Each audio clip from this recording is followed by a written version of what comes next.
జూబ్లీహిల్స్ ఉప ఎన్నికకు భారీగా నామినేషన్లు దాఖలయ్యాయి. ఈ నెల 13న మొదలైన నామినేషన్ల పర్వం నిన్నటితో ముగిసింది.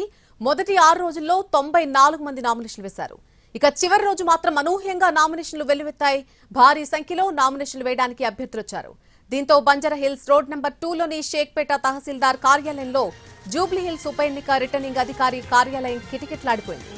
మొత్తంగా 321 నామినేషన్లను అధికారులు స్వీకరించారు. బుధవారం తెల్లవారుజామున 3 గంటల వరకు నామినేషన్ల ప్రక్రియ కొనసాగింది. మంగళవారం ఉదయం నుంచి అభ్యర్థులు రిటర్నింగ్ ఆఫీసర్ కార్యాలయానికి క్యూ కట్టారు. ఉదయం 11 గంటలకు నామినేషన్ల ప్రక్రియ ప్రారంభమవగా అభ్యర్థులు భారీగా ఉండటంతో అధికారులు వారికి టోకెన్లు జారీ చేశారు.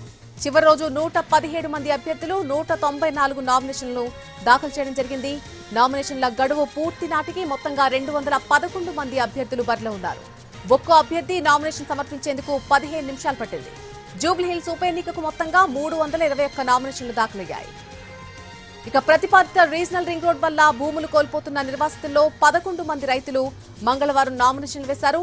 RRR వల్ల రోడ్డున పడుతున్నామని మొరపెట్టుకుంటున్నా సరే ప్రభుత్వం వినిపించుకోవడం లేనందున తమ బాధలు చెప్పుకోవడానికే నామినేషన్లు వేసినట్టుగా బాధిత రైతులు తెలిపారు. అలాగే 10 మంది ఫార్మాసిటీ భూ నిర్వాసిత రైతులు సైతం నామినేషన్ దాఖలు చేశారు. ఈ రోజు నామినేషన్ల స్క్రూటినీ ఉండబోతోంది. నామినేషన్లు విత్డ్రా చేసుకునేందుకు శుక్రవారం వరకు గడువుంది. నవంబర్ 11న పోలింగ్ జరగనుంది. ఎంతమంది అభ్యర్థులు పోటీలో ఉన్నప్పటికీ ఈవీఎంలతోనే ఎన్నికలు జరుగుతాయని ఎన్నికల అధికారులు స్పష్టం చేశారు. కొత్తగా అందుబాటులోకి వచ్చిన M3 మోడల్ ఈవీఎంలపై గరిష్టంగా 384 మంది అభ్యర్థుల పేర్లను చేర్చేందుకు అవకాశం ఉంటుంది.